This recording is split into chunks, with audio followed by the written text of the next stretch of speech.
안녕하십니까 여러분, 재간둥이 사이다 박준입니다. 자, 중일마란 말도 있고요, 중국마, 중꺽마 말도 있는데, 중요한 거는 일본의 마음입니까? 아닙니다. 중요한 거는 국민의 마음이겠죠. 윤석열 대통령은 반국가 세력 이런 얘기도 하고 있고, 자, 일본 반국가 세력, 국민들은 지금 어떤지 한번 좀 봐야 될 것 같습니다. 자, 오늘도 여러분의 출근길 시원하고 재미있는 소식들로 함께 하려고 합니다. 생방송 중에 댓글 참여 많이 부탁드리고요. 바로 박준의 뉴스 인사이다 지금 바로 시작하겠습니다.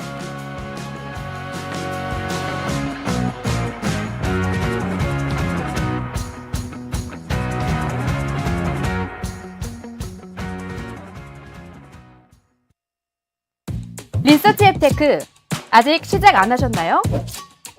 생각만 공유해도 리워드가 쌓이는 서치통, 지금 시작해보세요. 원아이디 로그인 후 패널 가입 시 약 3,000원 상당의 리워드 적립. 리서치에 참여하실 때마다 현금처럼 사용 가능한 PTR 적립. 내가 초대한 친구가 패널 가입을 할 때도 리워드 적립. 지금 바로 서치통에서 우리 지역, 우리나라의 사건, 사고들에 대한 리서치에 참여해주세요. 바쁜 아침, 오늘 꼭 알아야 할 뉴스 엄선해서 정리해 드리겠습니다. 듣기만 해도 이해가 쏙 뉴스픽 시간이고요. 자, 오늘은 뉴스토마토 전현주 기자와 함께합니다. 안녕하십니까? 네, 안녕하세요. 오랜만에 뵙습니다. 네, 제 자리를 이제 민주당 최고위원 분들께 내어드리느라 좀 오랜만에 찾아오게 됐습니다. 얼굴에 그 행복감이 보여요. 맞아요? 아닙니다. 뵙고 싶었어요. 많은 분들이 기다리셨는데 뉴스픽 시간이 전당대회 기간 동안 많이 좀 사라졌었죠. 네, 그렇죠? 맞습니다. 네, 알겠습니다. 자, 오늘 또 말씀 좀 많이 부탁드리고요. 제가 오프닝에서 반국가 세력 얘기를 좀 했는데, 윤석열 대통령 또다시 반국가 세력을 언급했습니다. 반국가 세력이 비밀리에 활약을 하고 있다, 이런 말씀인데 어떤 상황입니까 이게? 네, 윤석열 대통령의 이 반국가 세력 발언은 을지훈련 첫날인 어제 대통령이 주재한 국무회의에서 나왔습니다. 윤 대통령은 자유민주주의 체제를 위협하는 반국가 세력들이 곳곳에서 암약하고 있다. 북한은 개전 초기부터 이들을 동원해서 국민적 혼란을 가중한다, 이렇게 말했는데요. 정확히 어떤 세력이 반국가 세력인지에 대한 구체적인 설명은 없었습니다. 네. 대신 혼란과 분열을 차단하고 전 국민의 항전 의지를 높일 수 있는 방안을 적극 강구해야 한다면서 국민들에게 주문을 했는데요. 특히 이 해당 발언은 현재 대한민국이 전 세계에서 가장 무모하고 비이성적인 북한의 도발과 위협을 마주하고 있다면서 이 북한을 비난한 뒤에 곧바로 이어졌다는 점에서 화살을 내부로 돌린 것 아니냐, 이런 비판도 나오고 있습니다. 그렇죠. 반국가 세력도 그렇지만 최근에 윤석열 대통령이 이런 용어들을 좀 많이 사용하는 것 같습니다. 광복절 경축사에서는 반자유 세력, 검은 선동 세력, 이런 말들도 사용했었잖아요. 네, 얼마 전 광복절을 네. 앞두고는 정치권에서 이제 건국절 논란이 일었었잖아요. 그렇죠. 그때 당시 윤 대통령은 이 건국절 논란에 대해서 불필요한 이념 논쟁이라면서 이 먹고 살기 힘든 국민들에게 무슨 도움이 되겠냐, 납득하기 어렵다, 이렇게 말을 했었는데요. 하지만 정작 광복절 경축사에서는 반자유 세력, 검은 선동 세력 등 강경한 표현을 썼습니다. 비판의 일자 대통령실에서는 이 국무회의 발언은 북한 위협과 관련한 말이라면서 건국절 논란과 연관 짓는 건 지나친 해석이다, 이런 입장을 밝혔는데요. 네. 또 반국가 세력의 특정 단체를 겨냥한 게 아니라 북한의 위협에 맞서서 헌법 수호를 강조하기 위한 거다, 이런 설명을 내놨습니다. 네. 일각에서는 최근 뉴라이트 논란이 있는 인사들을 기용하면서 이 친일 정권이라는 비판에 직면하자 이거에 대한 반발로 점점 더 발언이 강력해지고 있다, 이런 평가도 나오고 있습니다. 그렇습니다. 반국가 세력, 이 논란이 지금 되고 있는 상황인데, 오랜만에 뭐 언급하는 것처럼 보이지만 처음 아니에요. 뭔가 때만 되면 한 번씩 뭐 반국가 이런 표현들을 언급하는데 공통점이 좀 있습니까? 네, 말씀하신 것처럼 윤 네. 대통령이 이 반국가 세력이라는 표현을 쓴 건 이번이 처음은 아니었는데요. 처음 이 표현이 등장했던 건 재작년 10월 종북 주사파를 반국가 세력이라면서 협치가 불가능하다, 이렇게 주장을 했었고요. 이후 작년 6월 후쿠시마 오염수 문제로 이제 여론이 들끓었을 때 반국가 세력이라는 표현이 다시 등장을 했습니다. 네. 그때 당시 윤 대통령은 이 문재인 정부와 야권을 콕 집어서 반국가 세력이라고 지칭을 했었고, 했었는데요. 그로부터 3개월 뒤인 9월 15일에도 전임 정부의 대북 정책을 비난하면서 이 반국가 세력이라는 표현을 사용을 했었고 아하. 가짜 뉴스를 퍼뜨리면서 선동하는 집단을 가리키는 말로도 이 반국가 세력이라는 표현은 사용이 됐습니다.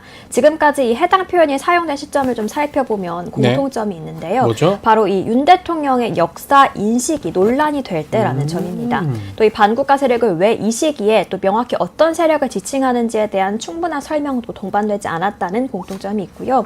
일각에서는 윤 대통령이 계속해서 이런 표현을 사용하는 이유가 자신의 보수 정통성을 입증하고 이 보수 지지층을 결집하기 위한 거다 이런 해석을 내놓고 있는데요.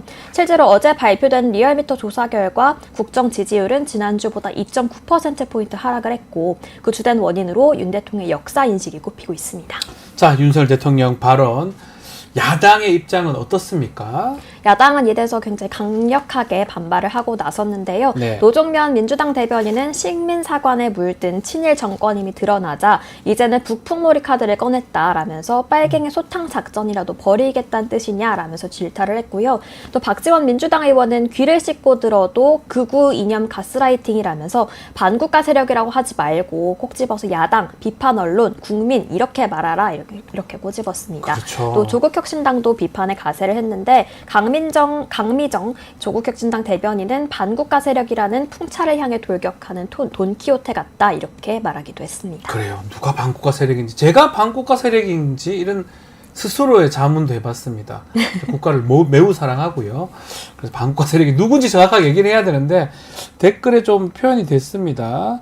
갈라치기를 대통령이 하는 게 아니냐. 그런 발언 자체가 혼란과 분열을 조장하고 있다. 누구라고 지칭하지 않고 하여튼 뭔가 반국가, 검은 세력 얘기하는 것은 맞지 않다. 광야님 말씀 주셨고요. 민족 반역자 이런 얘기도 주마님이 말씀 주셨습니다. 상겹마녀님 오셨고요. 자, 배동호님하고 왕자님이 우리 전현주 기자님 오랜만에 뵙습니다. 이쁜 모습 자주 보여주세요라고 합니다. 네, 앞으로는 자리 안 비우도록 해보겠습니다. 더 좋아하는 것 같아서 아닙니다. 좀 서운한데. 자, 이프로님도 오셨고 피그말리오님 오셨고요. 네, 감사드립니다. 자, 김태호 국가안보실 1차장 과거사 문제 중일마 중요한 거는 일본의 마음 이 발언이 크게는 좀 논란이 되고 있는데 대통령실에서는 재차 또 반박에 나섰어요. 어떤 내용입니까 이거는? 네, 어제 저희 뉴스픽에서도 네. 김태우 차장의 중요한 건 일본의 마음, 중일마 이 발언에 대해서 다뤘었는데요. 광복절 경축사에서 한일 과거사 언급이 빠진 데 대해서 억지 사과를 요구한다면서 국내 여론의 책임을 돌리면서 했던 발언입니다. 계속해서 이 발언에 대해서 논란이 되자 대통령실은 재차 반박에 나섰는데 이 해명이 오히려 논란에 기름을 부은 꼴이 됐습니다. 대통령실은 수십 차례 일본 정부의 공식적인 사과가 있었고 피로감이 많이 쌓여 있었다 이렇게 해명을 한 건데요. 네. 이번에도 여전히 일본 정부의 입장을 대변한 모습으로 보입니다. 시간을 좀 돌려보면 윤석열 대통령도 일본이 수십 차례 사과했다라는 주장을 굉장히 자주 펼쳤었는데요. 네. 이번 김 차장의 발언도 이 윤 대통령의 과거 주장을 엄호한 거다 이런 평가가 나오고 있습니다. 이 대통령실 관계자는 친일 프레임을 씌워서 정쟁화 수단으로 활용하고 이 분열을 야기하는 야당의 유감을 표한다고 했는데요. 이 단어나 문구 하나가 아닌 전체 문구를 봐야 한다고 반박했지만 이 정부 고위 당국자가 일본의 입장 우선시했다는 점에서 이 비판은 좀처럼 사그러들지 않을 전망입니다. 아니 이런 얘기 안 하면 되죠. 왜 이런 얘기를 해놓고 항상 똑같아요. 본인들이 해놓고 왜 프레임이냐 이렇게 단어 하나만 보느냐 안 들린다 들린다 보인다 안 보인다 이런 뭐 이런 쓸데없는 얘기를 왜 하면 이런 사람이 반국가 단체 아닌가요? 일본을 좋아하고 이 쓸데없는 얘기를 해놓고 왜 스스로 또 그러고 일본이 사과를 1000만 번 하면 해야지요. 독일 봐요 계속 하고 있는데 뭘 피곤해요. 일본이 피곤하죠. 답답하네요 진짜. 답답해서 그래요. 네, 맞습니다. 자, 국회 얘기도 좀 해보겠습니다. 이재명 대표가 한동훈 국민의힘 대표한테 첫 회담 제의를 했는데 날짜가 바로 정해졌습니다. 25일입니다. 이게 첫 공식 회담인 거죠? 네, 첫 공식 회담입니다. 지난 18일 이재명 민주당 대표가 대표직을 수락하면서 대통령을 향해서는 영수회담을 제안하고 이 한동훈 국민의힘 대표에게도 회담을 제안을 했었는데요. 한동훈 대표가 어제 이 대표의 회담 제안을 대단히 환영한다고 즉각 화답하면서 두 대표의 만남이 추진되고 있습니다. 네. 날짜는 이번 주 일요일인 25일 오후 3시, 장소는 국회 본관에서 진행될 예정이고요. 이 대표와 한 대표가 예방이나 면담이 아닌 정식 의제를 가진 공식 회담을 하는 건 이번이 처음인데요. 축하와 같은 이 인사 차원의 만남을 좀 차치하고 본격적인 회담에 나선다는 점에서 굉장히 이례적이다라는 평가를 받고 있습니다. 자, 구체적인 회담 의제 아직 실무 협의회가 진행 중인데 벌써부터 신경전이 좀 일어난다. 어떤 내용입니까? 네, 일정은 잡았지만 네. 이 의제를 두고서는 여야 간 신경전이 이어지고 있는데요. 그럴 것 같아요. 특히나 최대 쟁점인 이 최상병 특검법을 특검. 두고서는 만나기 전인 지금부터 연일 설전이 벌어지고 있습니다. 네. 이 국민의힘에서는 제3자 특검안 협상 전에 기존의 특검법을 철회해야 한다고 주장하고 있고, 이 대표는 여당이 본인들 안을 낸 뒤에 협상에 임하면 되는 것 아니냐 이렇게 되물었는데요. 또 한동훈 대표는 최근 소위 민주당이 제보자와 구명 로비 폭로를 공모했다는 이 제보 공작 의혹도 수사 대상에 넣자 이런 요구를 내놨습니다. 네. 이 박찬대 원내대표는 조건 달지 말고 토 달지 말고 특검법을 발의하기를 요청한다 이렇게 말을 했고요. 또 이재명 대표도 조건 붙이고 단서 달고 하는 거는 결국 하지 말자는 얘기일 가능성이 있다 이렇게 말하면서 연일 장외설전은 이어지고 있습니다. 예. 또 국민의힘은 민생 현안으로 이 금투세 폐지를 꼭 집어서 제안을 했는데요.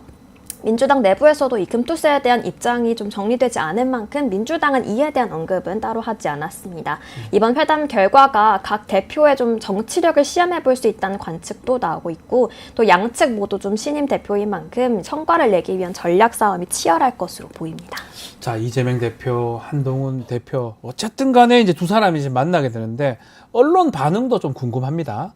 네, 언론 반응을 네. 하나씩 좀 살펴보면요. 동아일보는 회담 결과에 대해선 회의적이면서도 싸우더라도 일단 만나야 한다 이런 입장이었고, 중앙일보는 총선 이후 130여일 만에 여야 대표 간 대화 모멘텀이 생긴 것 자체를 축하할 일이라면서 여야의 국회 정상화를 주문했습니다. 네. 한겨레는 총선 이후 뭐 하나 해결된 것 없는 정국을 꼬집으면서 이번 회담이 정치 돌파구가 되길 바란다고 적었고, 경향신문 역시 국회 정상화와 실종된 정치를 복원하는 계기가 돼야 한다 이렇게 말을 했습니다. 자, 이제 가장 눈에 띄는 게 결국은 최상병 특검법입니다. 한동훈 대표가 선거 당 경선을 하면서 당시 공약으로 제3자 추천 특검법 제안을 했던 바가 있는데, 자, 이게 어떻게 될지 당의 의견을 좀 수렴하고 있는지 한동훈 대표가, 또 이게 대표성을 갖고 이재명 대표 특히 야당하고 또 대화를 할 수 있는지 자, 쉽지는 않아 보이는 것 같아요. 얘기가 지금 없는 거 보면 어떻습니까? 네, 또 상임 고문단과 네. 시도위원장들이 잇따라 받는 한 대표는 이 특검법과 관련해서 당내 많은 의견을 듣고 논의하고 있다 이렇게 밝혔는데요. 다만 한 대표가 현실적으로 이 제3자 특검법을 추진하기는 어렵다라는 분위기가 감지되고 네. 있습니다. 당내 반대 여론이 워낙 높은 상황인데요. 당내에서는 이 최상병 특검법을 받는 순간 야당의 논리는 대통령 탄핵 프레임에 말려들 거다 이렇게 보고 있기 때문입니다. 또 상임 고문단 과의 오찬에서도 특검 반대 의견이 나온 것으로 전해지고 있는데요. 야당의 압박 속에서 당내 의견을 모아야 하는 한 대표의 리더십이 시험대에 올랐다는 평가가 나오고 있습니다. 자, 대치는 있겠지만 어쨌든 간에 이재명 대표하고 국민의힘의 한동훈 대표 두 사람의 만남 이제 25일 일요일 날 이루어질 것으로 보이는데, 다만 대통령하고 회담이 영수회담 이거는 좀 안 될 것 같아요, 보니까. 네, 이재명 대표는 대표직을 수락하면서 윤 대통령에게는 영수회담을 제안을 했었는데요. 지난 16일에는 국회 정상화와 여야 간의 먼저 협의가 우선이다라는 입장을 대통령실이 내놓으면서 당장 영수회담을 수용하지 않을 것이라는 해석이 나왔었죠. 네. 그랬다가 어제 이재명 대표가 영수회담을 재차 요청하자 대통령실은 영수회담과 관련해서 정해진 사안은 없다는 게 공식적인 입장이다 이렇게 말했습니다. 네. 이를 두고 사실상 거부 수순을 밟는 거 아니냐 이런 얘기가 나오고 있고요. 한편 최근 야당 단독으로 입법 폭주와 탄핵 남발이 이어지는 상황에서 영수회담이 또 무슨 의미가 있겠냐라는 지적도 있습니다. 야당이 추진하는 입법안과 특검, 청문회, 국정조사 등이 계속해서 이뤄지는 만큼 이에 대한 변화가 없으면 대화가 불가능하다라는 지적도 나오고 있는데요. 다만 여야 대표 간 회담이 25일 이번 주 일요일에 진행되는 만큼 이후에 좀 국회가 정상화된다면 또 영수회담이 열릴 수 있지 않을까 이런 가능성도 관측되고 있습니다. 알겠습니다. 자, 25일 그 당 대표 간의 회담 또 어떻게 또 진행될지 또 그게 또 지금 이 전국을 좀 풀 수 있을지 그럼에도 불구하고 전국을 풀려면 그 책임은 집권 여당 대통령실에 있다고 봐야 됩니다. 그건 뭐 당연한 거죠. 행정부가 이걸 끌어가기 때문에 그게 안 된다면 해결할 수가 없겠죠. 그럼 결국은 입법부, 야당, 여당 이 당대표가 만나서 행정부로 바꾸는 상황. 그런 것들이 탄핵 등등인데 뭐 그런 것까지 이제 예상이 되는 상황이고 어쨌든 25일 날 조금 기대를 좀 해보겠습니다. 강유님이 이제 글을 주셨는데 전현주 기자님 오셔서 너무 좋다. 그리고 제가 조성은 기자님한테 텐션이 좋은데 전현주 기자님은 텐션이 안 좋다 이러는데 아니에요. 텐션이 너무 좋습니다. 네. 자, 다음 또 만나기로 하고 예, 전주 기자님 고생하셨습니다. 감사합니다. 네, 고맙습니다. 자, 저는 의사당 1번 출구로 돌아올 테니까요. 조금만 기다려 주십시오.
언젠가 여의도에서 비상할 날을 꿈꾸는 청년 정치인과 함께 정치 현안을 짚어보는 시간입니다. 의사당 1번 출구 시간입니다. 오늘도 황희두 이사, 신은규 변호사 두 분 나오셨습니다. 안녕하십니까? 네, 안녕하세요. 안녕하세요. 자, 민주당 전당대회 일요일 날 마무리가 됐는데, 자, 전당대회 얘기 조금 나눠보죠. 뭐 처음 뵙기 때문에 이 두 분, 청년 정치인 두 분 전당대회 결과 어떻게 보셨습니까? 우리 황희두 이사님부터. 뭐 그 당 대표에 대해서는 뭐 모든 분들이 예상했던 대로 간 것 같은데 8대0, 9대0 이렇게 표현했더라고요. 근데 그 최고위원 쪽에서는 네. 뭐 많은 분들이 또 예상을 초창기랑은 또 완전히 판이 달라졌기 때문에 네. 뭐 그 점이 그래도 흥미롭지 않았나 생각을 하고요. 또 그 과정에서 많은 정치인들도 그렇고 뭐 당원들도 그렇고 이게 된다고? 그러니까 이게 결국 그 당원들의 힘이라는 게 네. 우리가 뭐 말로는 계속 당원 중심 정당이라고 하지만 네. 그냥 말만 그렇게 하고 실제로 행동을 그렇게 옮기지 않았을 때 어떻게 되는가를 또 이번에 제대로 보여줬다고 봐서 앞으로 이제 정치인들이 또 어떤 방식으로 각자 그 자기의 정치를 해가는가 요거에 대해서 생각이 되게 많아지는 그런 전당대회가 아니었나 싶습니다. 자, 신은규 변호사 어떻게 보셨어요? 우선 저도 제일 눈에 띄었던 것은 사실 정봉주 그래요. 후보의 당대표보다는 최고위원 선거.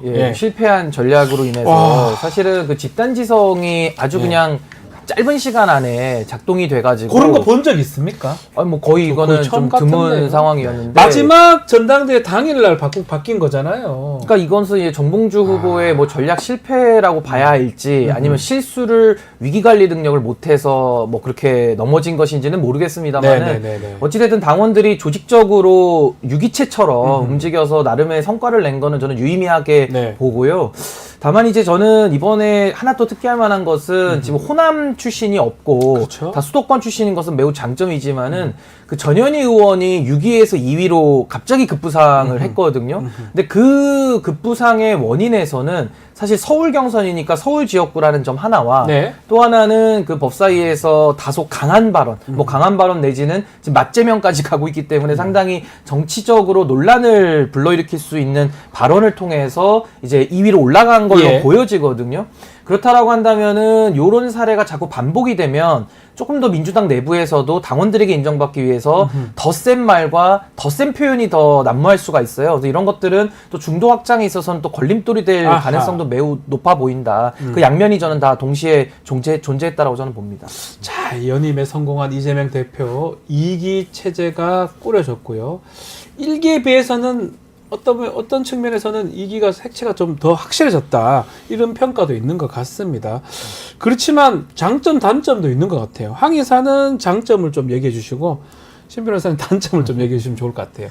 장점은 아무래도 뭐 네. 말씀 주셨듯이 조금 더 명확해지고 네. 그 특히 지금 같은 상황에서는 이슈가 뭐 계속 터지니까 속도전이 무엇보다 중요하다 보거든요. 그렇죠. 이게 막 그 전략을 또 제대로 짜놔야 속도전에 대응이 가능하지. 지금 대통령실에서 이슈를 끌어가는 대로 우리가 그때그때 대응을 하다가는 이거 따라갈 수가 없습니다. 그래서 이런 좀 예측도 하면서도 속도전에 능한 분들이 이번에 좀 많이 민주당 지도부로 들어가길 바랬었고 네. 뭐 실제로 각자 영역도 다르잖아요. 그 강점 그 어필했던 것도 뭐 이재명 대표를 향한 과도한 공격을 지키겠다는 그 대전제 아래에서 네. 뭐 언론, 국방, 경제 등등 각자 분야가 또 달랐기 때문에 그런 점에 있어서 또 강점들을 보여주지 않을까. 그게 좀 장점이라고 좀 생각합니다. 빨리 의사가 일치돼서 착착착 나가는 게 장점일 것이다. 단점도 분명히 있을 것 같아요. 근데 저는 그래도 이번에 전체적인 구성은 네. 단점보다는 그래도 장점이 더 좀 좋아 보입니까? 많은 일기보다? 지도부 구성으로 아, 봐요. 그러니까 예. 아까 제가 말씀드린 대로 이 수도권 중심의 최고위원과 지도부 구성이라는 것은 네. 굉장한 장점으로 아, 그 발휘될 수가 장점입니까? 있거든요. 아하. 근데 저는 이제 여기서 하나 이제 과제라고 하는 것은 네. 그동안에는 이재명 대표라는 그 스타 플레이어 그늘 밑에서 본인의 자리 잡기에 그냥 급급했던 그런 모습이라면은 이제는 이제 경선이 끝났기 때문에 각자가 본인의 포지션에서 볼을 받기 위해서 네. 선수들이 공간을 좀 열어줘야 되잖아요. 그런 차원에서는 최고위원들 한 명 한 명이 본인의 몫을 충실히 하고 또 이재명 당대표는 이제는 본인이 뭘 다 해서 할 수 있는 상황보다는 조금 더 뭐 구단주나 감독의 개념에서 조금 더 팀플레이를 더 원활하게 해야 하는 저는 그런 좀 과제는 남아있지 않는가라는 생각이 듭니다. 자, 그렇다면 과제 말씀을 하셨는데 이재명 대표 2기 체제 풀어야 될 과제 어떤 게 있을까요? 뭐 당장 이재명 대표님은 먹사니즘을 강조하셨잖아요. 그래서 결국에는 지금 정치의 역할, 더 나아가서 이제 국가가 왜 존재하는가라는 어떤 철학적인 질문이랑도 연관해서 봤을 때는 네. 먹고 사는 문제를 해결하는 게 제 1순위잖아요. 그 그렇죠. 나머지 논쟁이라든지 뭐 이 세세한 구체적인 토론이나 이런 것도 당연히 중요하지만 결국 이게 국민들한테 먹고 사는 문제 해결하냐 아니면 그냥 자기들끼리 이권 다툼이냐 이런 그 차이가 있기 때문에 그 먹고 사는 문제를 해결하는 게 무엇보다 중요하다. 네. 그리고 동시에 이제 뭐 최혜병 특검이라든지 그러니까 이 국가의 그 안전 보장이라는 게 지금 무너져 있다. 네. 이게 지금 다른 해외를 놓고 봤을 때도 뭐 친일 논란은 말할 것도 없고 지금 그 대외적으로 보더라도 충격적인 이슈들이 많은데 대내적으로 보더라도 과연 이 국가가 우리를 지켜주는 게 맞나? 이게 뭐 보수 진보의 문제가 아니라 언제든지 내가 그 피해자가 될 수 있다는 두려움을 갖고 있는 상황인데 그조차도 저는 해결을 못하는 모습을 봤을 땐 결국 먹고 사는 문제와 안전 보장이 제일 중요한 게 아닌가 그런 생각이 듭니다. 이게 또 뭐 먹사니즘 말씀도 하셨지만 좀 역사 인식이라든지 이런 것도 야당이 좀 풀어가야 할 또 과제 중에 하나가 될 것 같기도 합니다. 근데 이제 이런 거죠. 민주당이 이재명 대표 중심으로 이제 더 큰 권한과 예. 더 큰 일할 수 있는 환경을 만든 건 맞는데 네. 동시에 책임도 더 늘어나는 그러니까요. 거거든요. 그래서 예. 여기서 만약에 어떤 일정 부분에 국민들과 당원들이 원하는 결과를 내지 못한다면 이건 또 역풍이 만만치 않을 것이다라는 생각이 들고 뭐 아주 미미하긴 합니다만은 그래도 당내의 분열적 요소가 또 확인이 됐기 때문에 이걸 얼마만큼 더 다독일 네. 수 있느냐는 단기적인 과제인 것 같고요. 장기적으로는 윤석열 정부와 이제 한동훈 지도부를 상대를 해야 되는데 사실은 투트랙 전략을 써야 되거든요. 하나는 이제 특검이나 탄핵 국면에서 윤석열 정부를 가장 강력하게 견제해야 된다. 저는 이 국면에 있어서는 민주당이 가진 힘을 저는 잘 쓰고 더 써야 된다고 저는 생각을 하고 많이 쓰고 잘 써야 된다. 그렇죠. 예. 그 우선순위도 잘 해가지고요. 근데 동시에 민생과 대안제시 부분에서는 힘을 아주 절제해서 써야 되고 더 전략적으로 더 많은 국민들의 동의와 참여를 더 이끌어내는 역할을 해야 되는데 그러네요. 이 두 가지가 굉장히 그 오묘하게 그 균형을 이루기가 쉽지는 않을 것 같아요. 네. 그래서 이런 부분이 아마 이제 이재명 대표의 리더십에 있어서 좀 아주 좀 무거운 숙제 아닌가라는 생각이 듭니다. 자, 두 분이 과제 또 해야 될 일도 짚어주셨는데, 자, 당직 인선도 바로 있었습니다. 사무총장에는 김윤덕 의원 3선입니다. 임명이 됐고, 자, 좀, 이 정책위 의장이 좀 논란이 됐었는데, 진성주 의원 유임이 됐어요. 둘 다 사실 유임이 된 그런 상황인데, 특히 진성준 정책위 위원장, 정책위 의장, 자, 유임 결정 어떻게 봐야 됩니까? 두 분 다 유임된 거는 맞지만 진성준 의원이 좀 가장 또 눈에 띄는 것 같아요. 네. 뭐 아무래도 뭐 1기에서 2기로 오면서 결국에는 그때도 그렇고 지금도 그렇고 목적은 같잖아요. 앞서 예. 쭉 저희 말씀드렸던 내용이 그 목적성이 같기 때문에 그런 점에서 어떤 그 과도기적 상황의 연속성과 뭐 안정성을 위한 거다라는 것도 있고, 사실 그 진성준 의원 같은 경우에 지금 뭐 여러 금투세 가지고 특히 많은 논란이 비판을 되죠. 받고 있는데 네. 그런 점에서 이제 또 당내 의견과 또 다른 목소리들이 있잖아요. 그래서 그걸 가지고 결국 최종적으로는 의총에서 아마 결정을 하게 될 텐데 네. 그 안에서 또 다양한 토론을 또 보면서 뭐 그 특히 디테일을 되게 챙기는 정책통이라고 또 알려져 있기 때문에 네. 그런 점을 좀 신뢰한 게 아닌가 그런 생각을 하고 있습니다.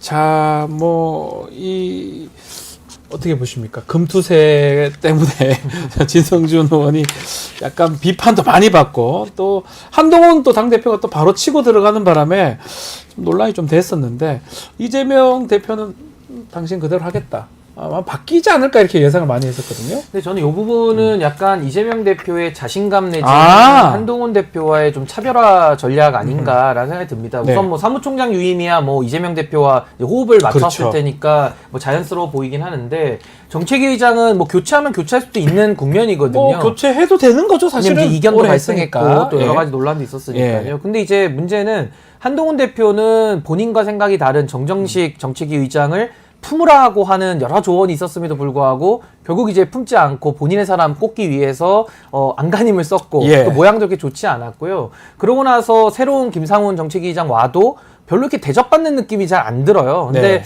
이재명 대표는 이견이 있었음에도 난 여기까지도 품을 수 있다라는 그런 좀 자신감을 통해서 당내에서의 리더십의 역학 구도가 예. 좀 한동훈 대표와는 차이가 있다라는 점을 좀 보여주는 인사 아닌가라는 생각이 듭니다. 어떻습니까? 지금 정점식, 진성준 두 사람을 두고 두 당의 차이점을 좀 얘기를 하는 사람들이 많은 것 같아요.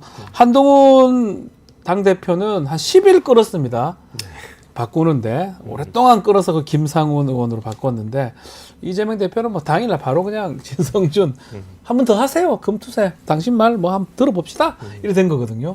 어떻게 봐야 됩니까? 앞에 그 신인규 위원장님 네. 말씀처럼 그 자신감의 차이는 전 분명히 있다 생각합니다. 아. 왜냐하면 실제로 그 기억하시겠지만 전당대회 끝난 다음 날 네. 그 김재원 최고랑 그다음에 김민전 최고가 라디오에 나가서 맞습니다. 대놓고 원내대표한테 힘을 실었잖아요. 우리는 원내대표 말을 듣겠다. 네. 네. 원내대표 뭐냐 저거 사실 허수아비 취급을 한 거거든요. 네. 바로 다음 날.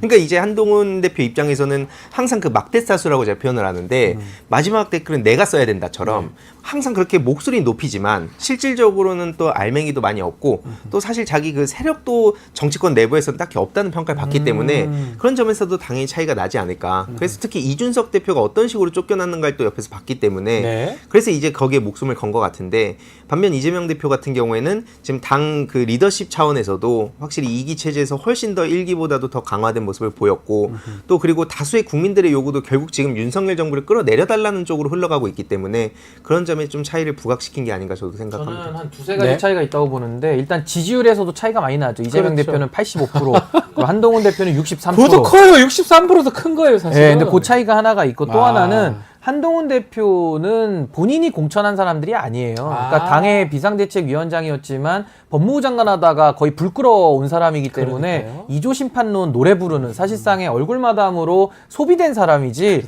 사실 뭐 영남 기득권 이번에 그 국민의힘 경선에서도 다 원희룡 쪽으로 줄을 섰기 때문에 한동훈 대표는 상당히 공천의 면에서도 이재명 대표와는 확연히 차이가 나는 열의에 있는 거고요. 예. 그 단적인 예가 최혜병 특검법조차도 본인의 뜻을 관철시키지 못하고 발의조차 못하잖아요. 그러니까 뭐 한동훈 대표 지지하는 의원들 17명 정도 있다고 하는데 108명 중에 17명이면은 한 10% 정도 되잖아요. 예. 근데 이 10%가 법안 발의라도 좀 하면 되는데 해줘야 그 되는데. 발의조차도 못하는 것은 10명이면 되잖아요, 사실은. 그렇죠. 근데 못하는 것은 한동훈 대표가 얼마나 당내 아하. 입지가 취약한지를 아마 이재명 대표랑은 좀 아주 명확하게 좀 보여준 명확하게 것이다. 보여준다라고 봅니다.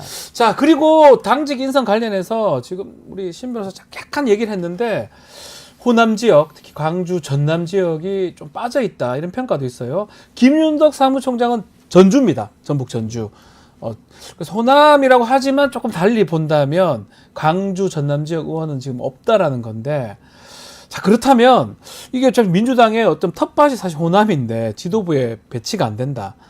지명직 최고라도 좀 배치하지 않을까 이런 분석도 있는 것 같고요. 어떻게 보십니까? 네, 아직 뭐 크게 그 논의를 하지 네. 않았다고는 하지만 네. 실제로 뭐 김윤덕 의원뿐만 아니라 진성준 의원, 한준호 의원도 사실 그 전북 쪽 전북 쪽 예, 분들이죠. 연구가 있기 예. 때문에 그렇죠. 지역권 또 서울이에요. 예. 지금은. 네. 그러다 보니까 특히 이번에 그 민영배 후보를 많은 분들이 이제 힘을 실었지만 광주입니다. 광주. 예, 그래서 광주에서는 또 압도적인 결과가 보였잖아요. 예. 근데 어쨌든 그 최종적으로 선출직에서는 실패했다는 점에서 그 많은 그 분들이 좀 허탈해하는 것도 있고 최근에 또 8월 18일이 김대중 대통령 그 서거 15주기였기 때문에 또 다들 김대중 정신 얘기를 하잖아요. 네. 그런 점에서 이번에 2기 지도부에서도 그런 점까지 고려하지 않을까. 저도 그래서 개인적으로는 그 호남은 결국엔 민주당이 여태까지 투쟁을 해오고 저항을 해왔던 그런 상징성이 또 있기 때문에 네. 그런 점도 잘 고려하지 않을까 싶습니다. 호남이 민주당의 텃밭인 거는 뭐 두 말 하면 잔소리죠. 혹시 민영배 좀 떨어졌잖아요. 민영배 후보가. 민영배 후보를 지명직 최고위원으로 딱 이렇게 할 수도 있나요? 근데 저는 아무래도 그 경선에서 떨어진 분을 조금 갖다가 그렇죠. 지명직으로 한다라는 뭐가 것은 맞진 않는 것 같긴 글쎄요. 하네요. 민영배 의원도 이건 굉장히 좀 본인 자존심이 입장에서도? 상할 수도 있다라는 아. 생각이 들고 저는 호남 정치가 그동안에 좀 후퇴하고 있다라는 비판이 민주당 내에서 오랜 시간 지금 제기되어 오고 있거든요. 그러니까 쉽게 말해서 호남에서 뭐 인물이 없는 정도가 아니라 이런 최고위원 선거에서 단 한 자리도 들어가지 못한다라는 것은 상당히 좀 저는 인물 경쟁력 면에서는 좀 돌아봐야 될 지점이 많다라고 보고 예. 그 원인에 대해서는 이제 수도권 같은 경우는 늘상 경쟁을 하다 보니까 더 좋은 인물들이 들어갈 수밖에 없는 구조적인 상황이고 호남은 아무래도 민주당이 일당이 독식을 하는 구조다 보니까 아무래도 그 안에 있는 뿌리 깊은 기득권들이 더 전수되면서 오히려 그냥 열심히 일은 안 하고 뭐 방송 나와서 본인의 의견을 안 밝혀도 그냥 당선은 되는 이런 구조가 조금 더 호남 정치의 후퇴와 약화를 초래한 원인 아닌가 요 생각이 얘기를 듭니다. 좀 하고 싶은데 인지도가 차이가 좀 나는 것 같기도 합니다. 호남에 이제 계시는 분들, 뭐 이거는 국민의힘의 영남에 계시는 분도 마찬가지예요. 대구 경북. 굳이 뭐 내가 방송이나 이런 데 안 나와도 상관없이 내가 당선되는데 또 어떤 정치하는데 큰 문제가 없다라고 판단할 수도 있는 거잖아요. 그러다 보니까 조금 덜 활동하는 걸로 국민들이나 지지자는 인식을 하는 것 같아요. 실제로 당원 호남에 계신 당원분들도 그래서 약간 지금이 좀 과도기적 상황인 것 같은데 아. 예전에는 그러니까 술자리 같은 데 가고 예. 뭐 지역 행사 같은 데 많이 가고 네. 그런 사람이 실제 법안이나 뭐 어떤 실적과는 별개로 많은 인정을 받았던 것도 사실이라고 저도 보거든요. 술자리하고 지역 행사 네. 가는 게 오히려 조기 축구에 가는 게 낫다. 네. 국회에 와가지고 막 왔다 갔다 하고 하는데 시간도 쏟고 사실 그게 진짜 많은 그 국민들이 바라는 일하는 건데 그것보다 그냥 지역에서 얼굴 많이 비추면 그런 사람이 인정을 받았던 것도 저는 뭐 그래서 양당의 그런 비판을 받았던 것도 사실이라 봅니다. 네. 다만 이제 지금 이 과도기적 상황이라고 표현한 건 아직까지 그런 걸 바라는 사람도 있겠지만 아하. 이제 좀 달라져야 된다. 달라져야 우리도 된다? 언제까지 이렇게 갈 거냐라고 그렇게 또 일해야죠. 충돌하고 진짜 그렇죠, 일하고 일해야죠. 진짜 일은. 뭐 그냥 계속 김대중 정신만 그냥 선거철 나와가지고 뭐 노무현 김대중 정신 막 얘기하고 그런 사람만 우리가 계속 뽑으니까 이런 결과 나오는 거 아니냐 하고 반대하는 목소리도 점점 더 커지고 있거든요. 그래서 이게 시간은 조금 걸리더라도 네. 그 변해가는 게 전 바람직한 방향이라 보고요. 네. 그래서 말씀하셨듯이 결국 경쟁이 없어지면 도태된다 봅니다. 경쟁을 해야 네, 저 돼요. 그래서 경쟁을 도전과 해야 돼요. 경쟁은 매우 중요하다 보기 때문에 그런 점에서 이제 앞으로 이 호남 그 결과를 놓고 지명직 혹은 뭐 누가 된다 하더라도 결국 선출직에서 우리가 성과를 낼 수 있도록 네. 가는 방향이 좀 매우 필요하다고 생각합니다. 알겠습니다. 자, 새롭게 이제 여당, 야당, 특히 국민의힘, 민주당, 뭐 조국 혁신당도 그렇지만 당대표 뽑혀지면서 지도부가 구성이 됐습니다. 그래서 오는 25일 날 국회에서 여야 대표 두 사람의 회담이 지금 진행될 것 같은데요. 이재명 대표하고 한동훈 대표 만날 건데 일단 긍정적인 시그널로 봐야 되겠죠, 이거는.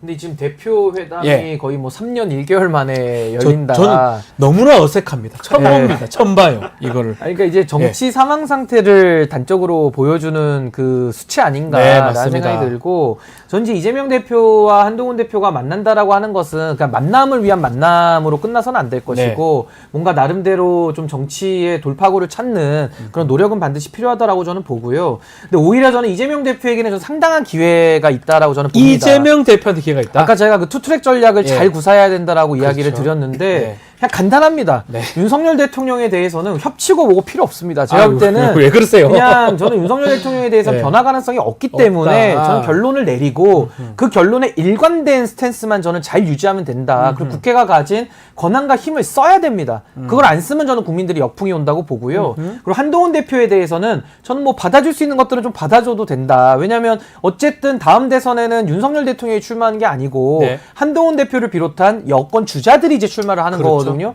윤석열 대통령 이제 더 이상 안 해요. 아, 그렇죠. 그러니까 네. 그 사람들과는 이재명 대표가 경쟁을 통해서 비전이나 가치나 여러 가지 정책 면에서 비교 우위에 있다라는 그런 자신감을 보여줄 필요 있거든요. 그러면서 오히려 한동훈 대표랑은 합의를 많이 이뤄내면 여기서 윤석열 대통령이 소외됩니다. 네. 그럼 굉장히 기분이 나쁘겠죠. 아. 그럼 짜증을 많이 냅니다. 그러면 윤석열 대통령과 한동훈 대표가 또 더 싸울 가능성도 멀어질 수도 있어요. 있고요. 그러니까 이런 식으로 그냥 저는 이재명 대표가 네. 좀 정치적인 이런 뭐 꼼수나 여러 가지 좀 이렇게 뭐랄까 변칙을 쓸 것이 아니라 그냥 원론대로 저는 하면 된다고 봅니다. 그래서 네. 어쨌든 민생과 대안 세력으로서의 야당의 제1야당이 책임도 있기 때문에 그건 저는 충분히 한동훈 대표와는 대화를 통해서 열린 마음으로 좀 많은 합의를 도출해내면 좋겠고, 윤석열 대통령에 대해서는 아주 강력한 저는 대여 그 정권에 대한 전 투쟁을 해야 좀 민주당이 선명성과 국민들이 지지할 수 있는 그런 효능감 내지 가치를 더 가질 수 있다. 저 그렇게 생각합니다. 지금 말씀하신 것처럼 두 여당, 야당 대표가 만남을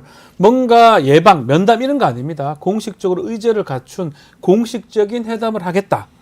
또 이 말씀처럼 이번이 거의 처음입니다. 네. 제가 봤을 땐 기억도 잘 안 나요. 거의 무슨 뭐 남북 정상회담 기다리듯이 그 정도로, 이게, 그 정도로 만남이 이렇게 이번 어렵다. 정부, 윤석열 정부 들어서는 네. 거의 처음으로 맞습니다. 느껴지는데 네. 어떤 의미로 봐야 됩니까? 그러니까 뭐 앞에 쭉 말씀 네. 주셨듯이 결국에는 대화와 이제 그 합의를 이끌어내는 게 매우 중요하다고 보고요. 네. 이재명 대표는 먹사니즘을 강조했고 한동훈 대표는 격차 해소를 강조하고 있단 말이에요. 네. 그럼 이제 그 격차 해소라는 것도 어떤 방식으로 해갈 것이냐. 결국에는 윤석열 정부는 지금 노골적으로 초부자 감세해주고 네. 그러니까 사실상 이명박 어게인이라는 얘기가 나오고 있거든요. 그 결과적으로 그게 그 양극화 해소에 실패했다는 것도 드러났습니다. 네. 근데 지금 윤석열 정부가 그 똑같은 길을 가고 있단 말이에요. 그래서 이거에 대해서 한동훈 대표한테 공식적으로 물어보기도 하고 그런 방식으로 지금 그러면 정부에 동의를 하냐? 그럼 여당이 이제 거기서 차별화를 보여주게 된다면 아까 그 신인규 위원장님 말씀처럼 그렇게 가게 될 테고 똑같이 가게 되면 그냥 그 격차 해소라는 것도 결국 말뿐이라는 게 드러나잖아요. 예. 특히 그리고 윤석열 대통령이랑은 전혀 대화 자체가 안 된다고 저도 보는 건 반국가 세력 얘기를 또 하고 있잖아요. 지난 광복절 때 더 세게 말했었단 말이에요. 공산 네. 전체주의라는 말까지 무슨 만들어내면서 민주주의 운동가, 뭐 인권 운동가, 진보주의 행동가 딱 이렇게 콕 집어가지고 이들이 뭐 위장을 하고 있다는 식으로 얘기를 했어요. 예. 그런 사람하고 무슨 대화를 합니까? 그래서 그거에 대해서 한동훈 대표는 또 어떻게 생각하는가? 이런 것도 이제 좀 본격적으로 얘기를 같이 할 필요가 있다 봅니다. 그래서 저는 한동훈 네. 대표가 상당히 약점을 갖고 있는 게 이번에도 그 광복절 관련돼서 여러 가지 논란이 있었잖아요. 네. 어느 보도를 보니까 민주당은 논평이 매우 많이 나왔고 국민의힘은 논평도 개수가 별로 없다라는 이제 그런 비교 기사를 봤는데 네. 그게 그럴 수밖에 없는 게 저도 대변인을 했지만은 당대표의 생각을 모르면 또 대변인들이 마음대로 논평 할 수가 썼다가 없다는 거죠. 철회할 수가 없어요. 그러니까 이게 왜 그러냐면 당대표가 입장을 내지도 않고 내부적으로도 어떤 지침과 방향성 정도는 정해줘야 이제 다른 조직들이 움직일 수가 있는 건데 그러니까요. 지금 한동훈 대표로 인해서 당이 지금 적체 상황인 거예요. 한 발도 앞으로 못 나갑니다. 그러니까 저는 이런 상황에서 이재명 대표가 오히려 더 실력을 보여주면서 한동훈 대표를 갖다가 잘만 요리를 한다 그러면은 합의도 덜컥 이루어낼 수 있잖아요. 그럼 한동훈 대표가 상당히 난처해지는 경우도 많이 생길 수 있기 때문에 이번에도 뭐 사면 갔다가도 대통령과 여당 대표의 이견도 나오지 않았습니까? 그렇죠. 전 이런 간극들을 잘 활용할 수 있는 그런 실력을 좀 보여줘야 된다. 그 의제 그렇게 중에 생각합니다. 지금 의제가 뭐 우리가 눈에 띄는 거는 일단은 최상임의 특검법 얘기가 나올 수 있을지, 또 25만 원 전국민 지원법 등등, 또 금투세 어떤 얘기들이 좀 나올까요? 덜컥 지금 치딩 변호사는 덜컥 물게 만들어야 된다 이렇게 말씀하셨는데요. 그러니까 좀 띄워줄 필요도 있어요. 약간 기분 좋게 만들어서 홀딱 벗겨먹는 전략도 한번 고민해볼 필요는 있어요. 아, 그게 가능합니까? 기분 좋게 하면은 아, 예. 사인할 수 있거든요. 아, 그렇습니까? 아, 그렇게. 근데 그거 하고 나중에 당에 돌아가서 추인도 받아야 되잖아요. 근데 추인 안 되면 뭐 그만두든지 하겠죠. 아이고야. 어떻게 보시면 웃지 마시고요. 김재원 최고나 이런 사람한테 혼날 텐데. 엄청 뭐라 그러니까 그러는데요? 원내대표는 안 된다 이러면서. 근데 실제로 이재명 대표님이 예전에 예. 그 다들 기억하시겠지만 네. 연금 개혁안이라든지 민생회복지원금 차등 지급까지도 수용하겠다고 했었어요. 그러니까 맞습니다. 그만큼 이게 계속 양쪽의 의견만 서로 100대 100을 요구하면 아무것도 안 되니까 네. 타협할 의지 있다라고 했는데도 불구하고 그때 그냥 외면했었거든요. 그러니까 그런 점에 있어서 열린 가능성이 있기 때문에 지금 윤석열 대통령 아까 말씀드렸듯이 대화할 의지가 없거든요. 네. 그냥 적으로 규정하고 있기 때문에 그거에 대한 한동훈 대표의 생각까지 포함해서 격차 해소를 진짜로 하려고 생각 중이라면 어떤 방식으로 이걸 풀어갈 것인가를 이제 보여줘야 될, 특히 예. 집권 여당 대표로서 보여줘야 할 상황이라고 봅니다. 자, 이재명 대표가 사실 보면 어쩌면 영수회담 제안 얘기는 좀 했지만 그거 뭐 안 해도 된다. 바로 그냥 한동훈 대표 만난 거거든요. 이것도 저는 조금 정치적 노림수가 있는 거 아니냐. 어떤 걸 염두에 두고 이런 거 이재명 대표가 이런 판단을 할까요? 저는 이재명 대표가 전국의 주도권을 확보하겠다라는 생각으로 보이고 사실 예. 김건희 여사도 윤석열 대통령 패싱하잖아요. 문자를 따로 보내고 있기 때문에 그러니까 이제 한동훈 대표랑 만나서 왜 이제 이러세요?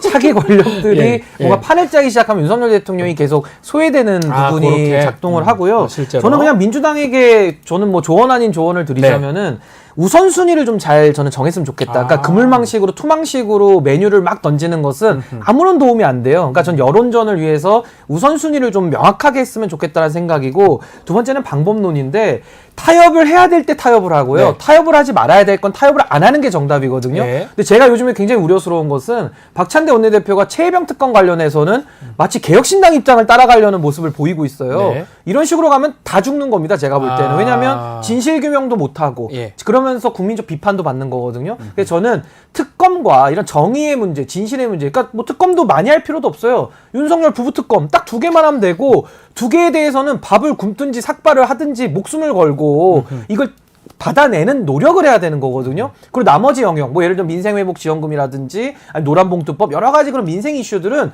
얼마든지 저는 국민의힘과 논의하고 국민의 여론을 통해서 결정해도 좀 늦지 않는다고 봅니다. 근데 네. 지금 민주당은 특검에 대해서는 타협을 시도하고 있고 민생회복지원금이나 노란봉투법은 오히려 법을 밀어붙이고 있거든요. 예. 이거 거꾸로 하는 순간 완전히 순위가 뒤틀려지고 방법이 꼬이면서 국민적 지지도 잃고 실익도 잃는다. 전 매우 좀 신중하게 싸울 곳과 타협할 곳을 잘 구별해서 해주기를 좀 바랍니다. 우선순위, 진퇴. 신인규 변호사님 얘기를 민주당은 좀 들어달라라고 네, 신인규 변호사님의 의견 주셨고요. 자, 용산의 대통령실하고는 언제 만나는 거예요? 아직까지는 뭐 만남 제한 답이 없는 것 같습니다. 대통령실에. 왜냐면 계속 이대로 가는 겁니까? 왜냐면 다른 세계를 사는 정도라고 생각을 합니다. 아, 그렇습니까? 왜냐면은 안보실 1차장이라는 사람이 예. 무려 광복절식에 이렇게 논란이 있었는데도 중일마라는 굳이 또 중국말을 연상시키려고 한 건지 모르겠습니다만 네. 중요한 게 일본 마음이란 거잖아요. 그러니까 그런 생각을 갖고 오히려 여기를 막 무슨 간첩 얘기까지 하고 있는데 그들은 같은 대한민국 국민으로 생각을 안 하는 거예요. 그러니까 네. 신인규 위원장님과 네. 뭐 제가 비슷한 생각도 갖고 있고 당이 또 다른 생각도 갖고 있고 네. 같은 당에서도 그렇게 다른 생각을 갖고 있는 사람들이 있잖아요. 그렇죠. 그 한 국가에서 얼마나 생각이 다양하겠습니까? 네. 근데 그 다양성 자체를 인정 못하고 말살시켜야 될 대상으로 생각하고 있단 말이에요. 아. 그러니까 이제 그런 상황에서 저들도 당연히 이재명 대표랑 만나면 상상도 못하는 거라 보거든요. 그렇기 때문에 이거는 더 이상 뭐 그들과 대화를 한다 이런 건 무의미하다고 보고 결국 한동훈 대표는 본인이 다른 길을 걸어가려고 계속 엄프를 하려는 거기 때문에 실제로는 아니라 하더라도 네. 그럼 진짜 본인이 그 말과 행동의 일치를 보여줄 거라면 거기랑 차라리 대화를 하는 게 맞겠다. 저는 그런 생각을 갖고 있습니다. 자, 그렇기 때문에 대통령실하고 야당의 이재명 대표 만남은 아직까지는 뭐 그림이 안 그려진 상황이고 좀 전에 얘기를 했지만 김태호 차장 발언은 어떻게 보세요? 그 발언에 대해서 또 대통령실에서 또 그거를 또 뭐 또 재차 해명하는 것도 또 논란이 되는 것 같기도 하고 왜 지금 이 시점에 역사 이런 얘기들이 계속 나오고 반복되는 겁니까? 근데 저는 이제 김태우라고 쓰고 윤석열이라고 읽어야 되고 아. 둘은 하나다. 라고 봐야 하나입니까? 됩니다. 왜냐하면 둘이가? 예. 안보실장만 지금 4번 바뀌었거든요. 네. 근데 안보실의 2인자인 이 차장 자리만 김태호 차장이 계속 자리를 유지하고 그러네요. 사실 안보라인의 실세 중에 실세다라고 볼 수밖에 없습니다. 네. 이분이 이제 MB 사람이기도 하고요. 네. 근데 저는 이제 김태호 차장의 그런 인식들을 볼 때 상당히 친일적이고 상당히 반북적이거든요. 근데 윤석열 대통령이 지금 이념 드라이브 거는 것도 이게 대화가 더 이상 이분하고는 힘든 게 네. 후보 시절에는 이념이 이자도 안 꺼냈다가 네. 또 집권한 초기에는 이념이 중요하다 그랬다가 네. 또 지금에 와서 또 이념이 안 중요하다 그랬다가 네. 또 아마 내일은 중요하다 그럴걸요. 그러니까 말이 매번 필요에 따라서 바뀌고 있기 때문에 그러니까 원칙과 철학이 부재하다. 근데 그 부재한 상황을 김태호 차장이 본인이 갖고 있는 친일적인 생각과 반북적인 생각을 저는 갖다 심어놨다라고 저는 분석을 하는 거고 네. 김태호 차장 같은 경우에는 일본의 이익을 지금 국익으로 착각하고 있잖아요. 네. 그럼 일본인이죠. 아니, 일본의 이익이 국익이면 그건 일본 사람이죠. 그래서 저는 차라리 귀하를 좀 고민해 보시면 좋을 것 같고, 아니, 반대하는 국민들에 대해서는 보통 민주주의라는 것이 5대5니까, 네. 반대하는 국민들 설득하고 지지를 더 얻으려고 노력을 해야 정상 정부인데, 지금은 반대를 하잖아요? 네. 그냥 반국가 세우고 찍어버립니다. 그러면서 본인들은 일본의 이익을 쫓아가거든요. 이건 지금 대한민국이 아니죠, 이렇게 되면. 납득하기 어렵다는 납득할 수 일본 없죠. 극우 세력들은 1965년 한일 수교 때 다 이제 사과했고 네. 언제까지 사과 요구할 거냐? 이거 100년 후에도 사과 요구할 거냐? 이런 식으로 얘기를 하고 그걸 왜 대한민국 보수 세력이라는 사람들이 하냐? 그러니까 저는 이러한 보수라고 그 자칭 보수 세력과 신인규 위원장 같은 그런 보수 정치는 다르다고 보는 겁니다. 근데 이걸 자꾸 보수라고 퉁쳐버리니까 말 같지도 않은 결과가 나오는 거라 보는 거고요. 일본의 보수다. 그렇죠. 그 일본을 보수하는 거죠. 예.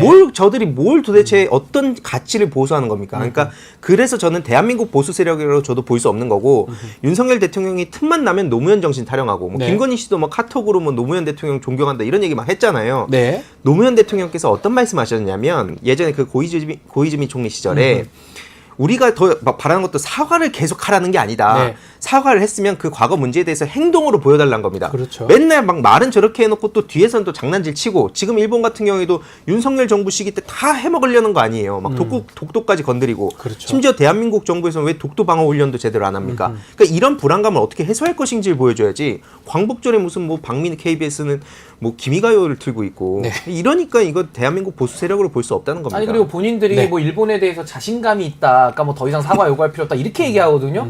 근데 자신감이 있는 사람들이 왜 일 처리는 이렇게 하는 겁니까? 네. 자신감이 있는데 대한민국 국익은 다 포기하고 있다. 이게 봅니다. 알겠습니다.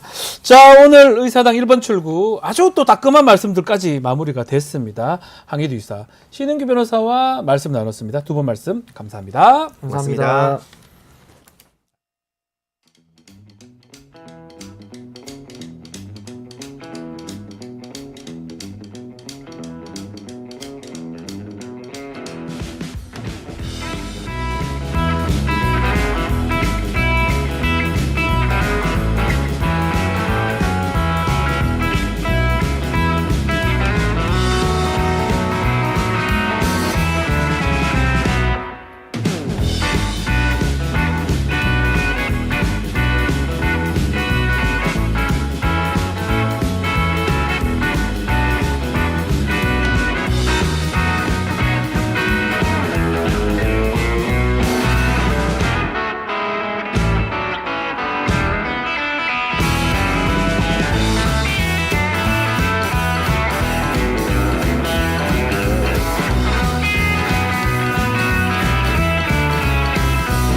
우리 아이 재단에서 뜻을 함께할 정기 후원자분들을 기다립니다.